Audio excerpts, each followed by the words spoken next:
Olá pessoal, tudo bem com vocês? Eu me chamo Pedro e sou professor de História da Secretaria Municipal de Educação de Barretos. Continuando nossa sequência de aulas, vamos falar hoje sobre o material 2. Prontos?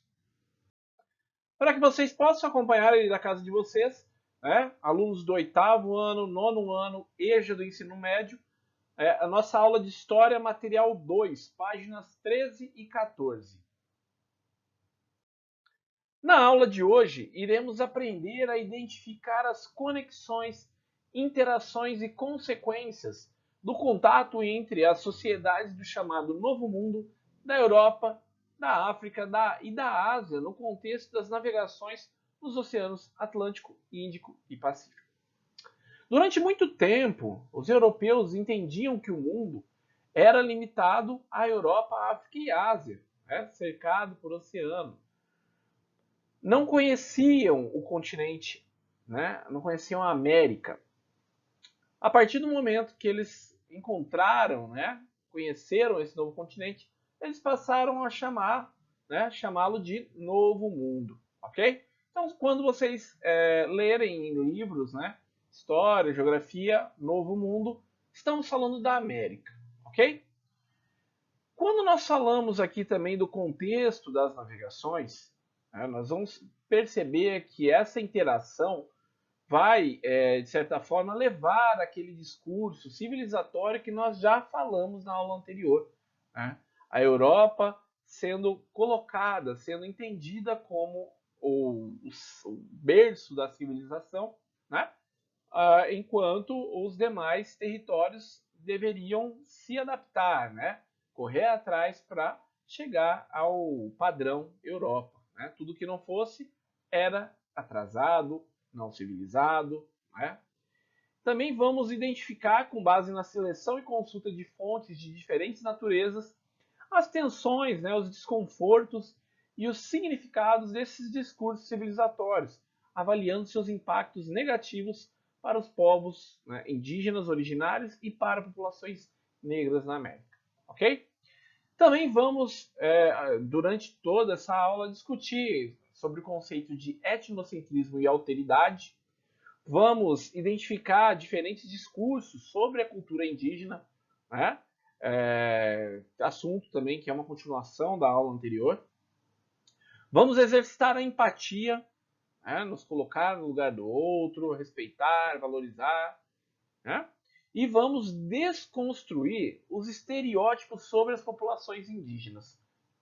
O indígena, pessoal, não é aquele que anda nu, de cocar, com o corpo pintado, Ele não é somente este, ok? O indígena, ser indígena, tem a ver com seus antepassados, com sua cultura, com sua língua. É muito mais do que a forma de se vestir. Esse estereótipo que foi construído leva pessoas até hoje de uma forma errada, a entender que os que não se enquadram nesse estereótipo não são indígenas. E acabam desrespeitando a cultura desses povos que estão aqui na América e em outros continentes, povos indígenas só não estão na Antártida, mas aqui eles estavam bem antes do europeu chegar. E hoje, esses poucos que restaram, os poucos povos que restaram, tentam manter as suas tradições, seus costumes. Antes de iniciar nossa discussão, eu gostaria de perguntar para vocês. Vocês conhecem, sabem o que é etnocentrismo e o que é alteridade? Já ouviram falar desses conceitos? Bom, vamos conhecer um pouquinho o que é cada um deles. Etnocentrismo. Basta dividirmos a palavra aqui. Etno, etnia, cultura. Centrismo, no centro, mais importante. Ou seja, a minha cultura como a mais importante. Essa visão etnocêntrica, então, é aquela que vê o mundo com base em sua própria cultura, desconsiderando as outras culturas ou considerando a sua como superior às demais. Podemos citar exemplos de etnocentrismo no caso dos europeus, durante o período colonial, que acreditavam ser superiores e mais civilizados que os outros povos. E isso, para eles, era uma das justificativas para a escravidão. Né? Nós temos aqui na América, nos países vizinhos, territórios que hoje são países vizinhos, que foram colonizados pelos espanhóis, em sua maioria utilizaram a mão de obra escrava indígena. Né? No Brasil também foram escravizados os indígenas e a maior parte da mão de obra aqui foram africanos, trazidos de forma forçada, né, para o trabalho escravo, né, foram escravizados. Então, esse olhar, quando eu olho para a minha cultura como se fosse a correta, a central, e as outras como erradas, desconsiderando a diferença, eu estou sendo etnocêntrico, ok? Puxo uma outra palavra aqui. Nós falamos e vivemos ainda um mundo que é muito eurocêntrico. Vai no mesmo sentido dessa palavra, euro. A ideia da Europa como centro do mundo. Não é à toa que no mapa mundi que a gente usa frequentemente, a Europa está na região central. A história que nós aprendemos, né, na escola, boa parte dessa história, a história geral que nós aprendemos, a história do mundo, é muito baseada, né, na história da Europa. A linha do tempo que nós aprendemos, né, a história antiga, a Idade Média, Idade Moderna, Idade Contemporânea, são fatos que são importantes para a história do europeu. É uma história eurocêntrica, ok? Já a alteridade é o contrário de etnocentrismo. Ela é o reconhecimento e o respeito das diferenças entre as pessoas. É muito mais que um conceito, é uma prática. Ela consiste basicamente em colocar-se no lugar do outro, entender as angústias do outro e tentar pensar no sofrimento do outro.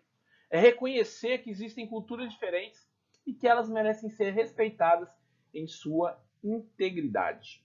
Né? Pessoal, como exemplos de alteridade, podemos destacar o convívio harmônico, pelo menos é o que a gente sempre procura, né, estabelecer na escola com pessoas de diferentes nacionalidades.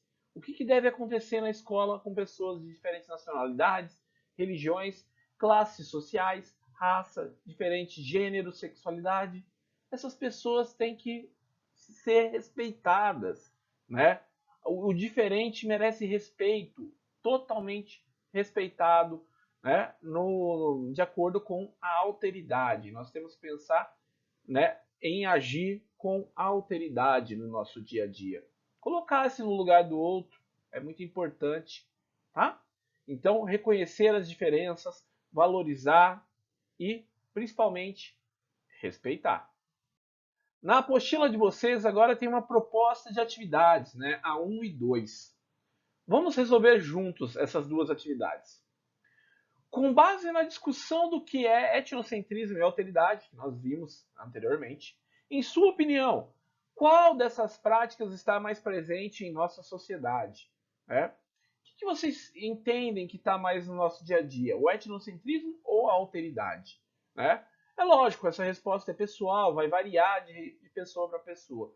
Mas eu, né, vou responder, então, como se fosse a minha resposta aqui, eu vejo muito mais o etnocentrismo, infelizmente. Eu vejo no dia a dia pessoas ainda agindo com preconceito contra mulheres, contra, né, pessoas de um gênero diferente, pessoas, né, de classe social diferente, de cultura diferente, nacionalidade diferente. Então, infelizmente, isso faz parte do nosso dia a dia e é algo que a gente todos os dias tem que fazer de tudo para mudar, né? Para quem sabe a gente poder ter mais alteridade no nosso dia a dia. Segunda questão, de acordo com a prática da alteridade, podemos dizer que uma sociedade é mais civilizada que a outra? Se a gente for pensar na alteridade, não, né, pessoal? Nenhuma é mais ou menos que a outra, todas estão no mesmo patamar de igualdade, de respeito, né? Então, em termos culturais, não existe essa hierarquia, pois todos os modos de vida devem ser respeitados, ok? Porém, atitudes como a dos invasores das terras indígenas, conversamos na aula passada, não podem ser consideradas civilizadas, ok? Então, a gente tem que lembrar que o indígena, ele não é atrasado, né, mais ou menos atrasado, né? E não são mais ou menos civilizados? Por terem hábitos e culturas diferentes das nossas, ok? Então, nós temos que desconstruir essa ideia essa ideia etnocêntrica que acaba fazendo parte do nosso dia a dia. Agora eu quero combinar com vocês uma dinâmica aqui, né? Eu vou ler com vocês dois textos da próxima atividade, das próximas atividades, ok? Vou explicar como devem ser feitas as atividades e na próxima aula, né, no início do vídeo, eu faço uma correção com vocês dessas últimas atividades que faltaram, ok? Bom, e antes de iniciar a leitura dos textos, vocês precisam entender que o primeiro texto, ela é uma descrição de Pero Vaz de Caminha sobre os indígenas na época da chegada dos portugueses ao Brasil, né? E o segundo texto já vai ser uma descrição de um indígena contemporâneo, então é uma pessoa que vive atualmente, sobre as crenças religiosas dos povos guaranis, pontuando que esses povos já estavam aqui há milênios. Então, primeiro é um ponto de vista de um português colonizador, do período da colonização, ok? E a segunda é de um indígena de hoje, né, que vai falar um pouquinho sobre a sua religião e de quanto tempo isso já é algo vivido e pensado por eles. Acompanhem comigo aqui o texto, então. Texto 1.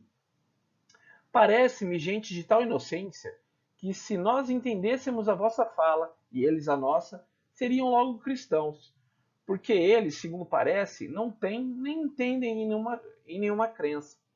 E, portanto, se os degredados que aqui hão de ficar aprenderem bem a sua fala e os entenderem, não duvido que eles, segundo a santa intenção de vossa alteza, se hão de fazer cristãos e crer em nossa santa fé, a qual praza nosso Senhor que os traga. Porque certo, esta gente é boa e de boa simplicidade, e imprimir-se-á ligeiramente neles qualquer cunho que lhes quiserem dar. Pois nosso Senhor, que lhes deu bons corpos e bons rostos, como a bons homens por aqui nos trouxe, creio que não foi sem causa. Portanto, vossa Alteza, que tanto deseja acrescentar à Santa Fé Católica, deve cuidar de sua salvação, e prazerá a Deus que com pouco trabalho seja assim. É um trecho da carta de Pero Vaz de Caminha. Pessoal, nós percebemos aqui então que é uma descrição, né, de alguém que desconhece a cultura indígena, falando que basicamente que eles não têm uma crença, que eles não têm cultura, né? E se eles adoram alguns deuses é porque eles são inocentes, ok? Então, como eles são inocentes, eles podem ser perdoados, podem ser cristãos, né? Basta ter um pouco de paciência que eles vão ser bons cristãos, desconsiderando tudo que já existia antes, desconsiderando toda a crença que os indígenas já tinham. Agora, no texto 2, nós vamos perceber um pouquinho melhor essa religião que já existe há bastante tempo para esse povo. Texto 2. Então, é uma descrição de indígena que vive atualmente, né?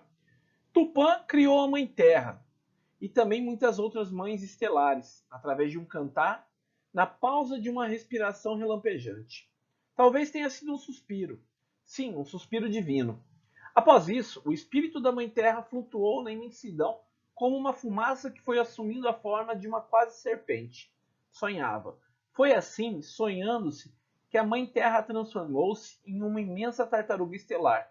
Então, Tupã olhou e desenhou em seu corpo as primeiras entidades: montanhas, rios, lagos, nascentes, florestas, desertos e planícies.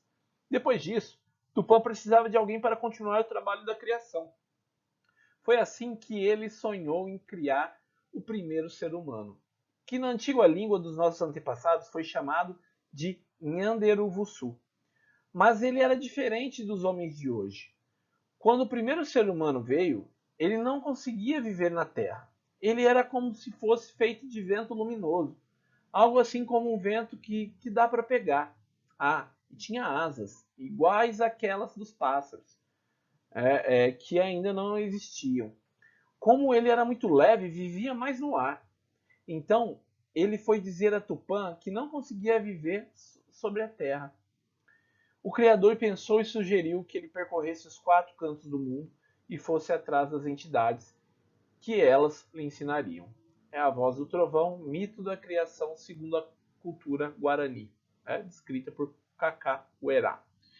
Pessoal, os guaranis, uma das etnias, uma das várias etnias que aqui estavam quando os portugueses chegaram, eles tinham a sua cultura, a sua forma de explicar a criação do mundo, assim como as outras religiões explicam, cada um da sua maneira, e tinham as suas entidades, as suas formas de cultuar seus deuses e a sua religião, ok?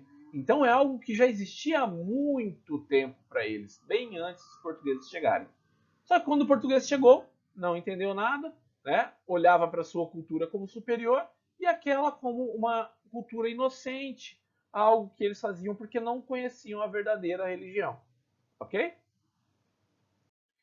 Então vocês perceberam que os textos também tratam desse período das grandes navegações, dos encontros entre povos diferentes, que é o assunto principal da aula, e a questão do etnocentrismo e alteridade, que nós temos que pensar, ok? Vamos ver então as questões e na próxima aula nós fazemos uma correção, ok? Terceira questão, qual é o assunto abordado no texto 1? Como Pero Vaz de Caminha descreve os indígenas? Então são 2 perguntas em uma. Qual é o assunto do texto 1 e como o Pero Vaz de Caminha descreve os indígenas? Quarta questão, explique o contexto em que o texto 1 foi escrito. Quando ele foi escrito? Que período? O que estava acontecendo nesse período que ele foi escrito? Ok? Quinta questão, qual é o assunto abordado no texto 2? Entendemos qual é o assunto? Depois respondam. Como Kaká Uerá descreve os indígenas? Como que é a descrição deste indígena sobre os indígenas? Sexta questão. Com base na leitura e discussão dos textos 1 e 2, podemos afirmar que a visão de Pero Vaz de Caminha sobre os indígenas aqui no Brasil está correta? O que o Pero Vaz de Caminha falou sobre os indígenas que aqui estavam é uma visão correta? Nós podemos concordar com ela? Sim? Não? Justifique a sua resposta. Tá bom? Pessoal, aqui nós temos então uma comparação entre 2 culturas diferentes, tá? Então, todo o assunto da aula está aqui nesse texto. E um pouquinho de interpretação também vai ajudar na resolução deles. Já na 7ª questão, temos a pergunta: qual dos conceitos que estudamos, o etnocentrismo e a alteridade, qual deles está presente no texto 1? O texto 1 tem mais a ver com etnocentrismo ou com alteridade? Explique sua resposta. 8ª e última questão. Atualmente, podemos dizer que alguma sociedade reproduz a mesma visão que caminha sobre os indígenas? Explique citando exemplos. Basicamente aqui, pessoal, vocês têm que pensar um pouquinho nas experiências que vocês já tiveram, nas coisas que vocês já viram, tá? E responder. No mundo que a gente vive, vocês já perceberam pessoas falando, reproduzindo essa visão que o Pero Vaz de Caminha, do texto 1, pessoas que têm a visão parecida com a do Pero Vaz de Caminha, sobre os indígenas? Se possível, citem exemplos, ok? Na próxima aula, então, nós vamos corrigir essas atividades. Bom, pessoal, por hoje é só, tá? Espero que vocês tenham gostado, que tenham aprendido. Recomendo que vocês revisem esse conteúdo novamente, resolvam os exercícios e nos vemos na próxima aula, ok? Bons estudos, um abraço e até mais.